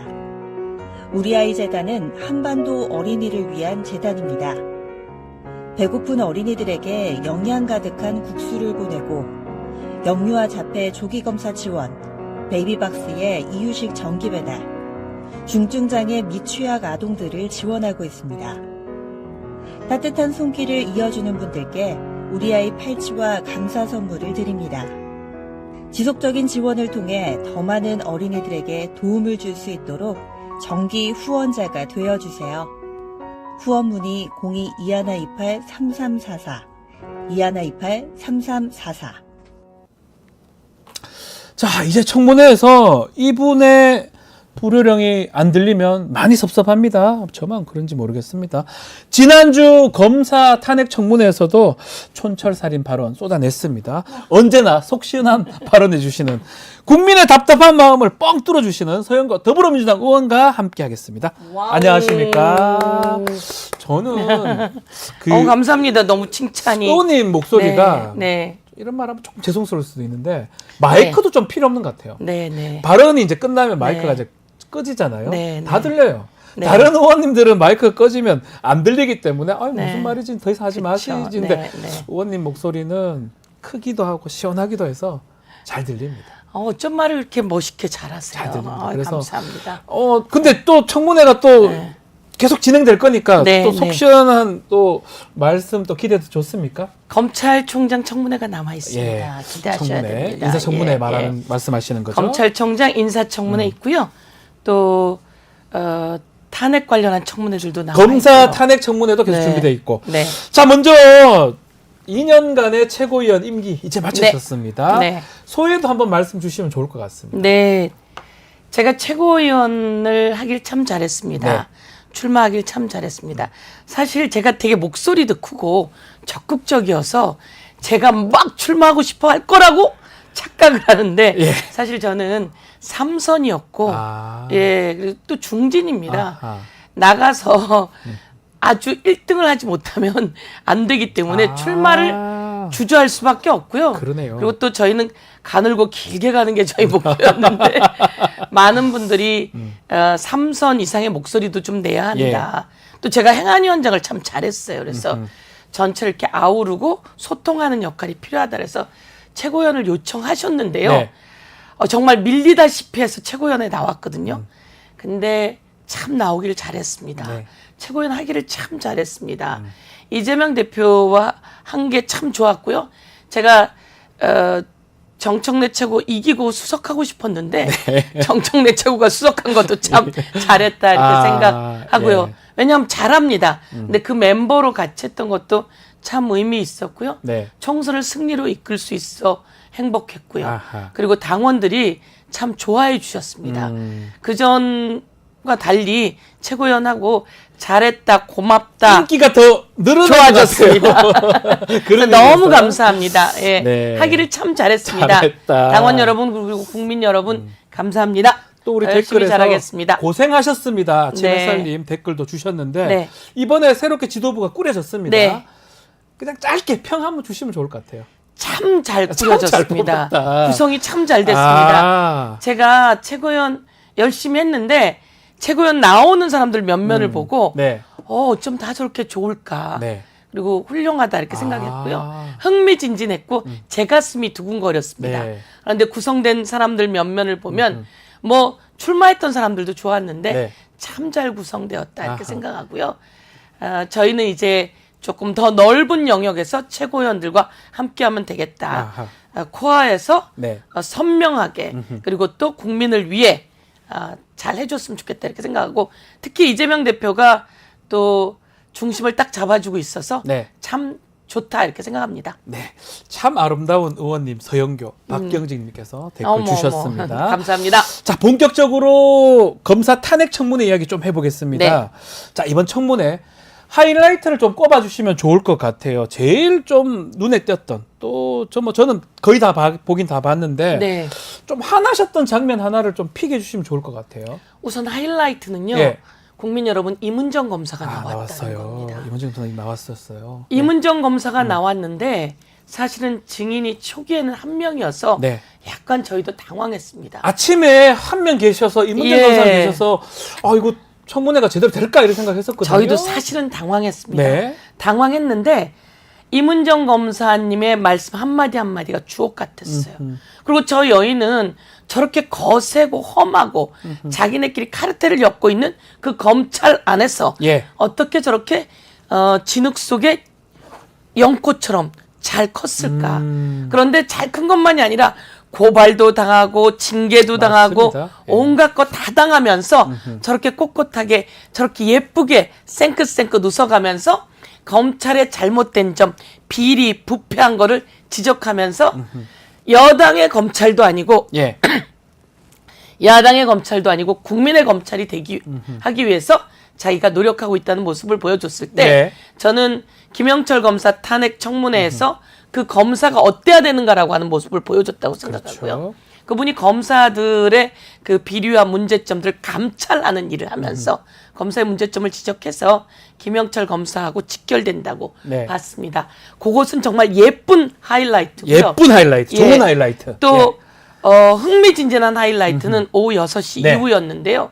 그 정다은 씨 예, 정다은 증인으로. 증인이 예. 탁 나타났다는 겁니다. 야. 정다은 증인이 나올까 말까 얼마나 고민이 됐겠어요. 저도 긴장을 했습니다. 나와야 하나 안 나와야 하나 나와서 말은 하고자 하는데 나오고 나서 그다음에 얼마나 많은 후폭풍이 있겠어요. 그렇죠. 본인 그런데 입장에서. 마침 아픈 거예요. 네. 그래서 코로나라고 얘기를 했는데 저희가 진단서를 그럼 제공해 줄 수 있겠습니까? 라고 했더니 가서 봤더니 또 음성이 나온 거예요. 그래서 이분이 이것도 하늘의 뜻이다 예. 생각하고 증인으로 나왔는데요. 증인으로 나왔을 때 이 사람이 참 당당하더라고요. 네. 제가 질의를 했는데요. 말이 깔끔하더라고요. 그리고 막힘도 없고요. 네. 요 정도 말은 해야 되겠다고 생각했고 진실을 편안하게 이야기해서 김영철과 장시호가 어떤 안 좋은 사적 관계에 그 사람의 말을 잘 이렇게 해석하면 검사와 피의자가 그 불륜을 만들어진 네. 관계라고 하는 게 나온 거죠.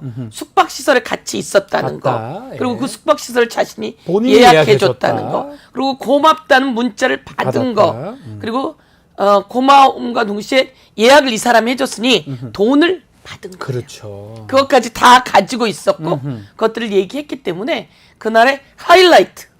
그런데 화나게 하는 장면은 뭐죠?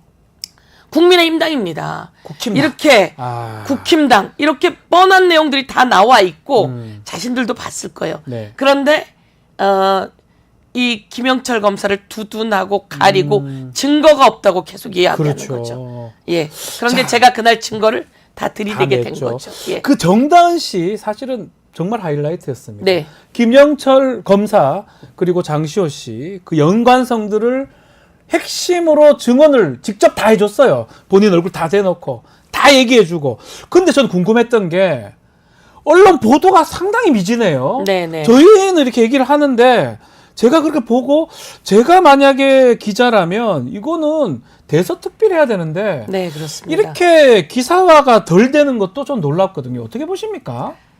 이게 이제 6시 이후였어요. 예. 그러다 보니까 저녁 시간이랑 겹친 거죠. 네.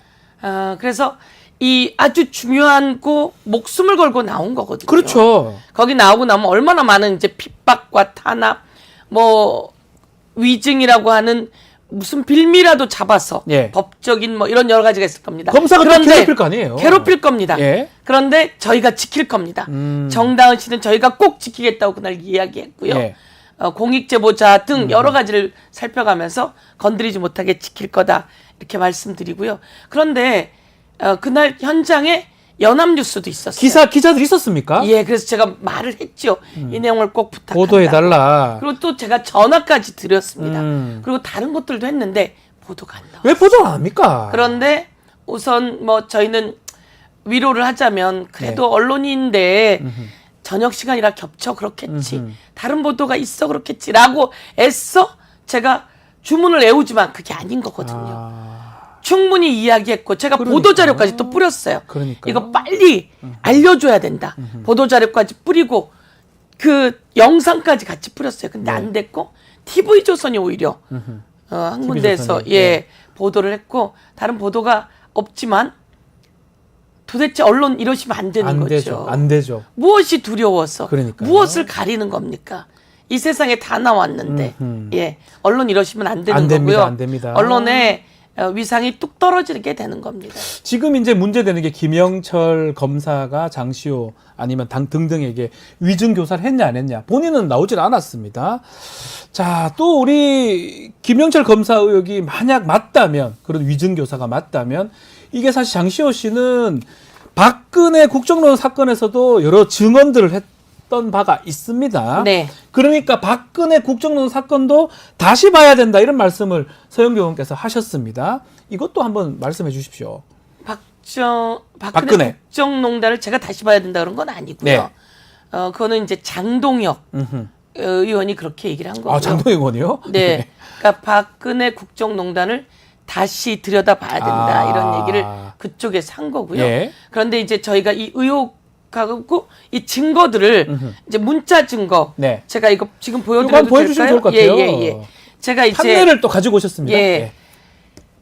장시호 씨의 녹취가 네. 1,300개라는 거예요. 네. 오늘 말씀을 드리면 장시호 씨 녹취가 우리가 깐 걸까요? 네. 아닙니다. 아니죠. 장시호 씨랑 가까운 이준이라고 하는 사람이 갖고 있던 네. 녹취 1,300개를 정광훈 측에 가서 고발한 거예요. 전광훈 측. 예. 정광훈 측에 가서 전광훈인가요? 정광훈인가요? 전광훈입니다. 예, 그쪽에 예. 가서 낱낱이 고발을 하게 된 거고 네. 그게 녹취가 흘러나오게 된 아하. 거예요. 그 녹취가 흘러나오게 됐는데 그 녹취에 이제 이재용 그 위증을 그 부부장 검사가 네. 애우라고 했다.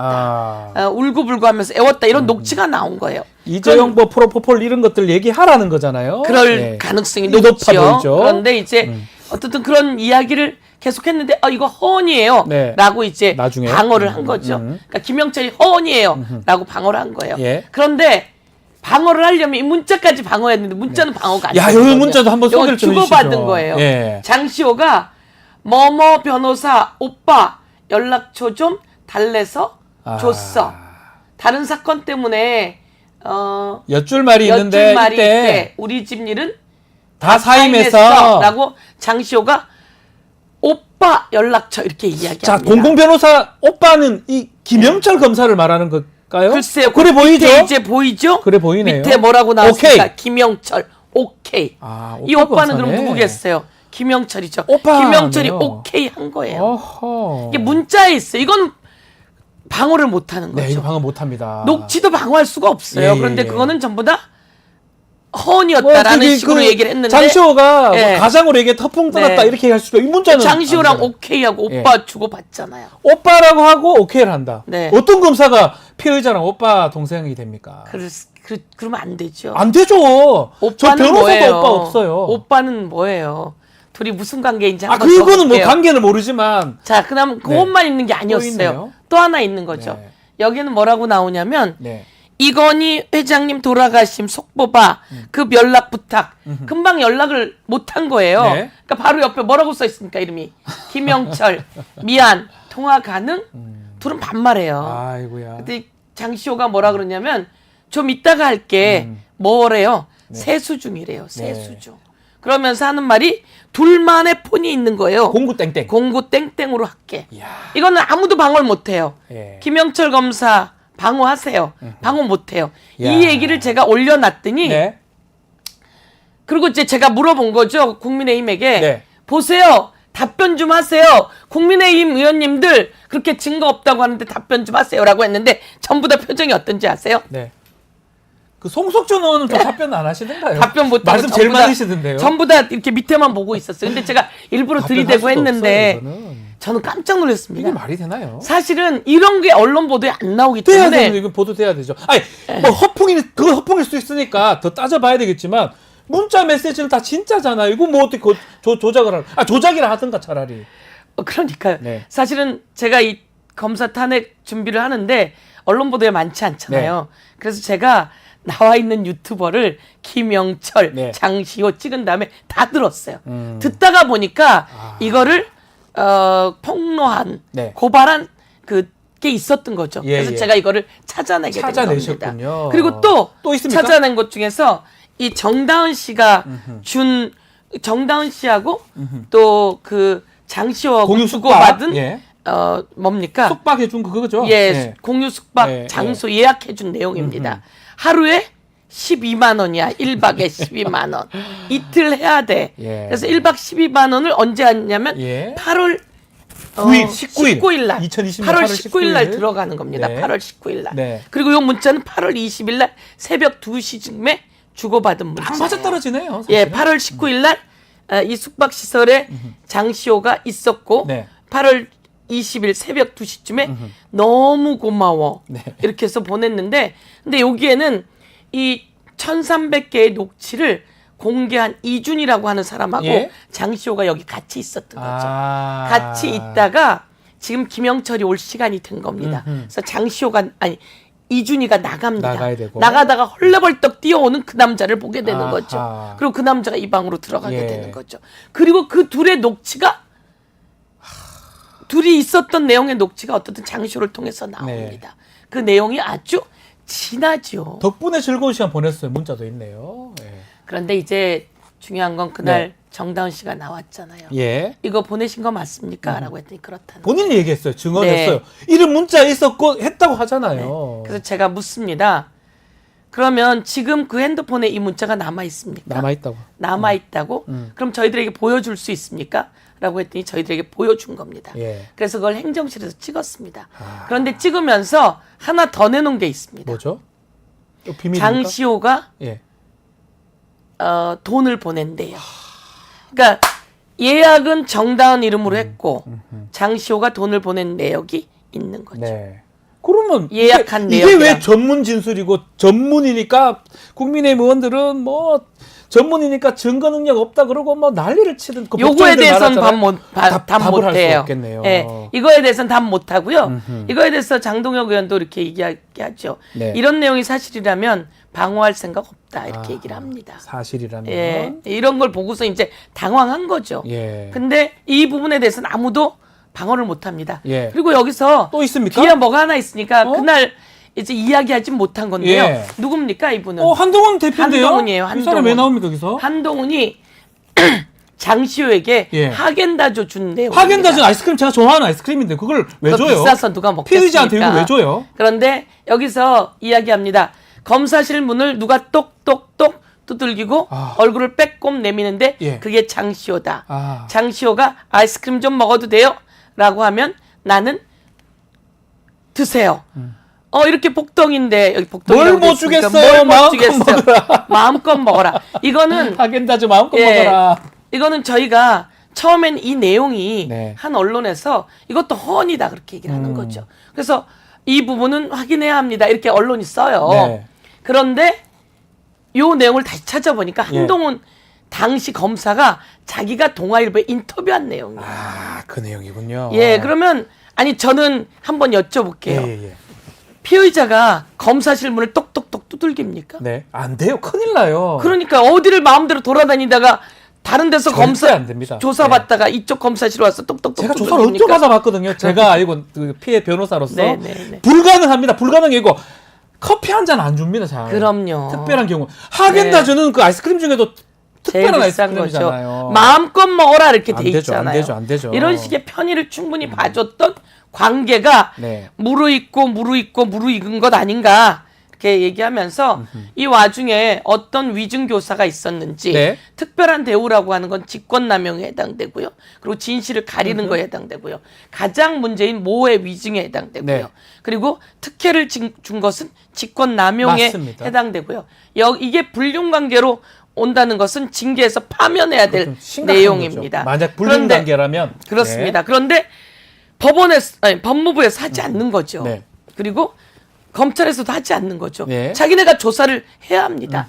이 문자는 방어할 수 없습니다. 네. 공유 숙박시설은 어떻고요. 그래서 징계 내리고 파면해야 돼요. 그런데 법무부에서 하지 않는 겁니다. 네. 검찰이 하지 않는 겁니다. 왜? 윤석열 특검과 같이 특검을 했고 특별한 특수관계이고 네. 코바나 컨텐츠에 대기업들이 협찬한 그 기업들이 협찬했는데 이 기업들이 다 중앙지검 등등 검사실에서 수사받던 기업들이에요. 네. 이들이 억대가 넘게 후원합니다. 이걸 다 그 담당 검사였죠? 담당 검사인데 무혐의 처리해주고요. 그리고 그 살고 있던 집, 삼성의 전세 계약권 등도 다 무혐의 해주고요. 그리고 도이치 파이낸셜 주가 그 저가 매수 의혹도 다 무혐의. 털어줍니다. 네. 모든 걸 훌훌훌 털어준 검사라서 못 건드리고 징계 있는 못한다. 거죠. 이렇게 보시는 거죠. 저는 그렇게 보고 있는 그러니까 겁니다. 이거 아니면 저는 김영철 검사 나와서 이 문자 어떻게 된 거고 하겐다즈 어떻게 된 거고 얘기를 해야 되는데 안 나오잖아요. 이거에 대해서 답변을 국민의힘 의원들도 못하는 상황이잖아요. 거기다가 더 문제는 저는 가장 문제가 뭐냐면 정말 편의를 봐주는 거. 예를 들어서 출장 막 시키고 뭐 생일 파티 해주고 말이 안 되는 거거든요. 그래서 지금 보니까 어젠가요 그젠가요 예. 서울구치소 법사위가 현장 검증 진행했는데 네네네. 그것도 한번 설명 좀 해주십시오. 좀 네. 어떻게 수학이 좀 있었습니까? 그럼요. 아하. 엄청난 수학이 있었습니다. 네. 제가 한번 여쭤볼게요. 예. 변호사 하시니까. 예. 사건이 있어요. 네. 이 사람이 2018년 12월 6일 날, 네. 2017년 네. 12월 6일 날, 예. 가만히 있어보자. 12월 6일. 예, 12월 6일 날 예. 법정 구속됩니다. 그러니까 그 전에 기소가 됐고요. 예. 그래서 보석으로 나오고 법정 구속이 됩니다. 그렇죠. 재판 과정에서 구속이 됩니다. 재판 과정에서 법정 선고되면서. 구속이 됩니다. 예. 1년 6개월 구형을 받았어요. 네, 네. 그런데 법원이 2년 6개월을 때립니다. 더 올렸죠. 예. 더 올렸습니다. 네. 그때 이문정 검사에게 물으니 이렇게 얘기하더라고요.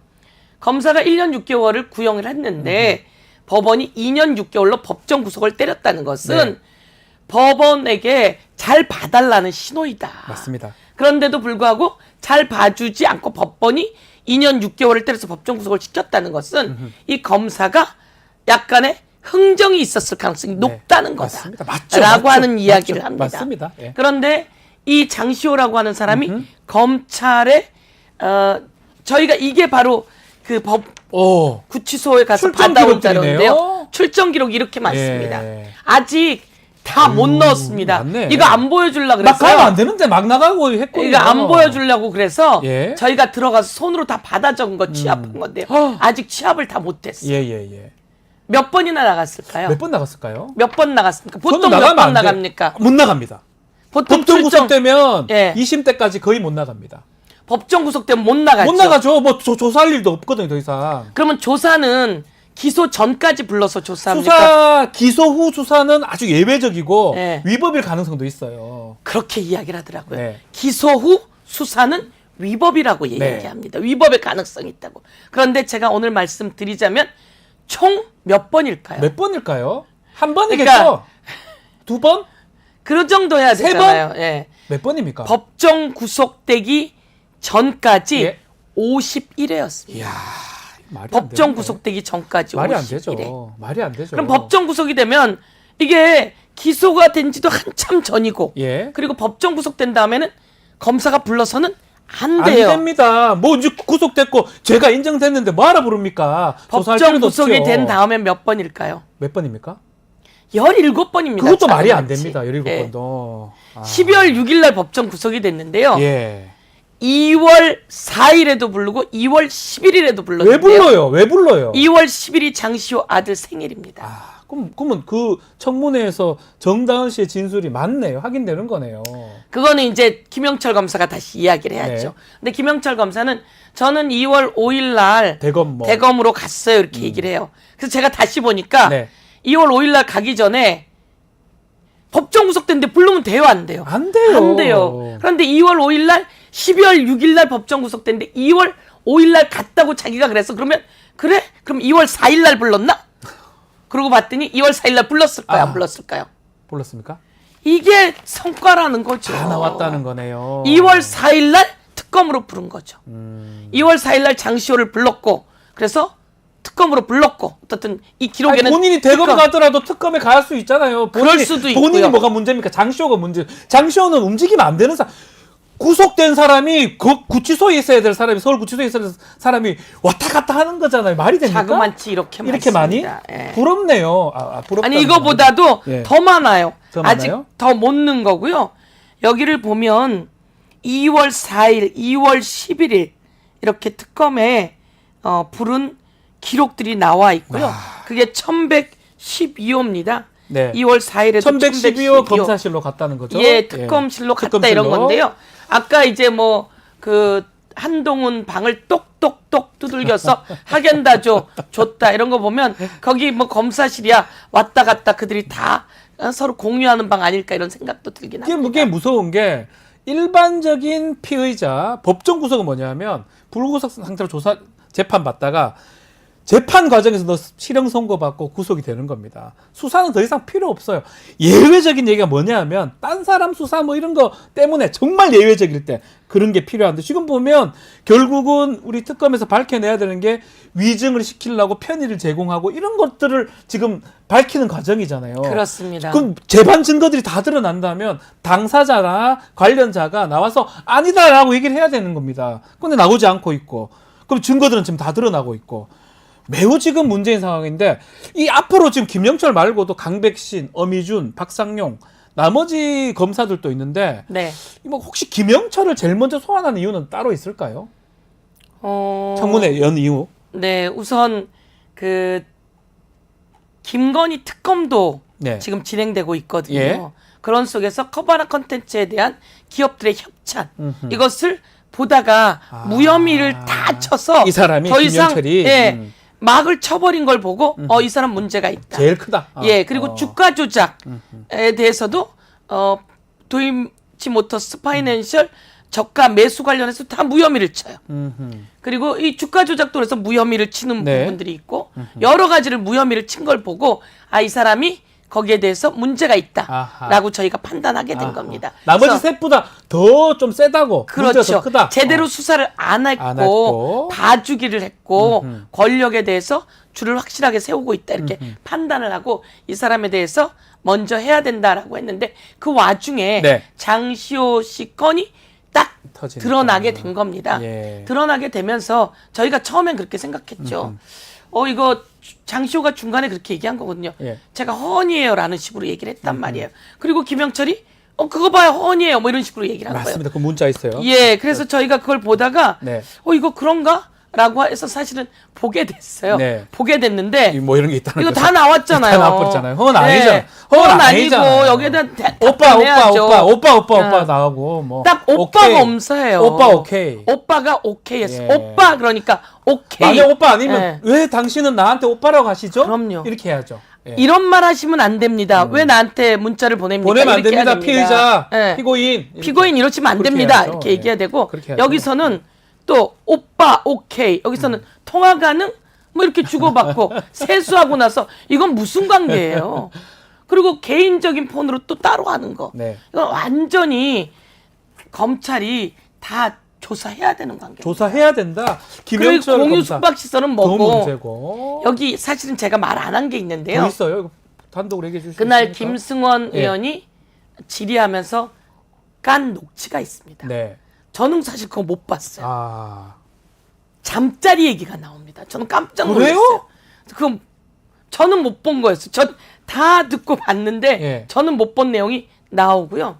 그리고 현재 장시호가 태국에 가 있다 그래요. 태국에 있습니다. 예. 근데 그게 그 김영철이 김영철이 그랬나 누가 그랬나 네. 태국에 가서 좀 있어라고 하는 또 문자가 있어요. 그런 문자도 있고. 예, 그런 부분들이 다 나왔습니다. 그날 사실은 그 야당 의원들이 질의한 내용들을 보면 주옥 같다라고 하는 생각이 들고요. 이 57회입니다. 네. 아니 51회 예, 51회. 법정 구속되기 전에 전에 50일에 50일에 이후에 법정 17번. 구속되고 나서 17번. 아우, 말이 아니 됩니까? 구속이 됐는데 무슨 수사할 게 왜 더 조사를 있다고. 합니까? 그거는 2017년 12월 6일 이후에 17번이라는 거예요. 그런데 거기에 생일인 날 2월 11일이 있고 네. 그런데 자기가 5일 날 대검으로 갔다고 변명을 하니까 그래 그럼 2월 4일도 있고 그럼 2월 4일인지 2월 11일인지 나와서 증명해야죠. 억울하면 글쎄요. 우리가 또 많은 국민들이 의심하는 부분이 검사가 사람이 구속된 거를 이용해가지고 편의 제공하고 필요한 증거들을 얻어내는 거 아니냐 이거를 지금 확인하는 거잖아요. 그거 아니라고 생각이 들고 억울하면 나와서 얘기를 하셔야죠. 이게 아니라고 문자가 아니라고 제 말 맞죠? 나와서 얘기하죠. 네. 다 있잖아요. 검사가 증거로 얘기한다면서요. 오빠람이 제 생각입니다. 예. 그래서 그런데 그날 이문정 검사가 이런 얘기 하더라고요. 자기가 검사들의 문제점을 조사하느라고 쭉 하는데 피의자 중에 이런 얘기를 하더래요. 맥심 커피 하나면 영혼을 판다고. 맞아요. 저도 예. 마찬가지예요. 예. 변호사도 조사받으러 네. 갔다가 네. 맥심 커피 그 다방 커피라 그러잖아요. 그거 한 잔 실무가에 타줘도 네. 너무 감사해서 뭔가 불어줘야 네, 되나 네, 이런 네. 생각을 합니다. 그런 얘기. 그거 합니다. 맥심 그 커피 변호사도 하나면 합니다. 영혼을 팔고 제한진 변호사도 합니다. 예. 거기에 떡볶이하고 순대가 나오면 더 고급지고 떡볶이 순대를 구치소에서 먹을 수가 없습니다. 그리고 마지막에 초밥이 나오면 아유. 뭐든지 지어낼 수 있다고 그렇게 얘기를 하더라고요. 그러니까 사람이 그러면 안 되는데 너무나 궁박하기 때문에 그렇게 될 수 있고 그 의심을 제공하잖아. 우리가 얘기를 하면 검사가 와서 안 했으면 떡볶이 같은 소리 하지 말라고 하든지 해야 될 거 아니에요. 맞습니다. 근데 이 시간이 다 됐습니다. 네. 질문할 게 너무 많은데. 네. 하여튼 청문회 앞으로도 다른 검사들을 네. 또 계속적으로 탄핵 청문회 더 하는 꼭 계획도 한번 좀 짧게 말씀 주시면 좋을 것 같습니다. 예, 박상용 검사, 박상용. 어미준 검사, 예. 강백신 검사가 있습니다. 박상용 검사 같은 경우에는 쌍방울 관련한 거기 때문에요. 네. 쌍방울 거기서 모해 위증이라든지 진술 조작이라든지 연어 파티라든지 네. 증언할 사람이 너무 많습니다. 예. 그래서 박상용 검사가 그런 일을 했다면 벌렸다면 이거 정말 문제이고요. 저희가 구치소에 가서 이 그 출정 기록을 기록. 받아왔듯이 이화영 의원이나 아니면 김성태 쌍방울 관계자 안부수 네. 등등이 있습니다. 네. 이 사람들의 출정 기록을 다 내놔야 된다 이렇게 생각하는데 관계자들 네. 다 안부수 다 그분들이에요. 그분들 네. 막 나가가지고 똑같은 일 당했는가 해야 되는 거 아닙니까? 그런 부분이 충분히 있고요. 네. 그 다음에 또 그 강백신 검사 같은 경우는 이번엔 그 3천여 명에 관한 네. 통신 사찰이 본인이 있잖아요. 했죠. 부장검사 반부패부. 예. 저 통신 사찰을 당했어요. 당하셨어요? 내가 뭐를 했다고. 이 사람들 아주 문제가 많아요. 예. 그래서 함부로 해서 도대체 나의 뭐 어디까지를 하려고 하는지 제가 꼭 책임을 물을 겁니다.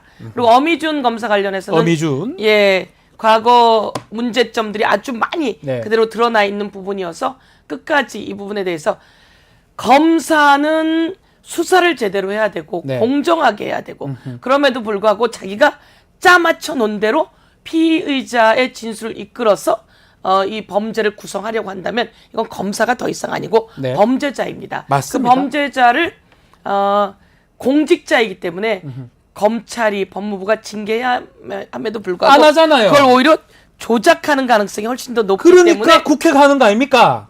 이것을 할 수 있는 기관은 국회밖에 없다. 국회입니다. 국회밖에 예. 없다. 국회의원 되길 참 잘했습니다. 알겠습니다. 법사위 가기를 참 잘했습니다. 네. 더 네. 큰 목소리로 말씀 좀 해주십시오. 네, 네. 더 시원하게. 제가 법사위에서 이것만 하는 게 아니라요. 이번에는 구하라법을 통과시키겠습니다. 구하라법도 예. 국민들이 원하는 법 아니겠습니까? 네, 그리고 미혼부의 아기도 출생 신고할 수 있는 네. 사랑이법 제가 2번 개정했는데요. 네. 이 모든 게 법사위 법입니다. 법사위 법입니다. 민법들인데 민법이니까. 예. 참 바꾸기 어렵습니다. 네. 그 잘난 법조 민법 카르텔이 있어서 네. 이제 국민의 입장에서 아이들의 입장에서 법을 바꿔서 국민들께 국회의원으로서 선물로 드리도록 하겠습니다. 알겠습니다. 감사합니다. 오늘 말씀 여기까지 듣고 네. 구하라법하고 그 사랑이법 등은 다음에 한번 또 기회가 되면 모셔서 말씀 한번 들어보겠습니다. 네. 자, 서영교 더불어민주당 의원과 함께했습니다. 오늘 말씀 감사합니다. 감사합니다. 고맙습니다. 감사합니다. 자, 오늘 좀 마무리를 좀 해야 되는데요. 자, 내일을 소개 좀 해드리겠습니다. 최진봉 교수 수 있는 남자 준비되어 있고요. 현근택 또 이슈 합의 준비되어 있습니다. 자, 이어서 뉴스인사 프라임이 진행되니까요. 오늘은 서초의 봄입니다. 어디 가지 마시고요. 조금만 기다리십시오. 잠시 후에 다시 오겠습니다.